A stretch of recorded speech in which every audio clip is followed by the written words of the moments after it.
Friends రాష్ట్రంలో ఇవి నిషేధం. ప్రభుత్వం కొత్త రూల్. ఈ విషయాలన్నీ తెలియాలనగా వీడియో మీరు కంప్లీట్‌గా చూడండి. అప్పుడే మీకు కంప్లీట్ ఇన్ఫర్మేషన్ ఏంటో అర్థమవుతుంది. అదేవిధంగా చాలామంది వీడియో చూస్తున్నారు గానీ లేఖని కామెంట్ చేయట్లేదు. దయచేసి లేఖని కామెంట్ చేయండి. లేఖని కామెంట్ చేయడం వల్ల ఈ ఇన్ఫర్మేషన్ అంతా మనం చాలా మందికి తెలియజేసేవాళ్ళం అవుతాం. అదేవిధంగా చాలామంది సబ్స్క్రైబ్ చేసుకోవడం మాత్రం మర్చిపోతున్నారు. దయచేసి సబ్స్క్రైబ్ చేసుకోండి. సబ్స్క్రైబ్ చేసుకోవడం వల్ల నేను చేసే ప్రతి ఒక్క అప్డేట్ మీరు ముందుగానే పొందగలుగుతారు. ఫ్రెండ్స్ పర్యావరణ పరిరక్షణ, ప్రజారోగ్యాన్ని దృష్టిలో ఉంచుకుని ముఖ్యమంత్రి చంద్రబాబు నాయుడు కీలక చర్యలకు శ్రీకారం చుట్టారు. ఈ మేరకు అమరావతిలోని సచివాలయంలో జరిగిన సర్కులర్ ఎకానమీపై ఉన్నత స్థాయి సమీక్షలో ఆయన కీలక ఆదేశాలు జారీ చేశారు.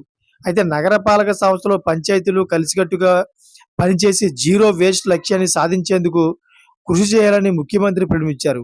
అయితే ప్లాస్టిక్ నిర్మూలన, వనరుల పునర్వినియోగం, వ్యర్థాల నుంచి సంపద సృష్టి వంటి అంశాల్లో ఆంధ్రప్రదేశ్ దేశానికి మార్గదర్శకంగా నిలవాలని ఆయన ఆశాభావం వ్యక్తం చేశారు. అయితే ఈ ఏడాది అక్టోబర్ 2వ తేదీ నాటికి విశాఖపట్నం, విజయవాడ, తిరుపతి, రాజమహేంద్రవరం సహా మరో 17 కార్పొరేషన్‌లో సింగిల్ యూజ్ ప్లాస్టిక్‌ను పూర్తిగా నిషేధించినట్లు సీఎం స్పష్టం చేశారు. ప్లాస్టిక్ సంచులకు బదులుగా గుడ్డ సంచులను ప్రోత్సహించాలని, వాటిని వినియోగాన్ని విస్తృతంగా విస్తరించాలని సూచించారు. అలాగనే ప్లాస్టిక్ వ్యర్థాలను సమర్థవంతంగా నిర్వహించేందుకు రాష్ట్ర వ్యాప్తంగా 87 పట్టణ ప్రాంతాల్లో 157 రెడ్యూస్, రీయూజ్, రీసైకిల్ సెంటర్లు ఏర్పాటు చేయాలని సీఎం ఆదేశించారు. Thank for watching friends.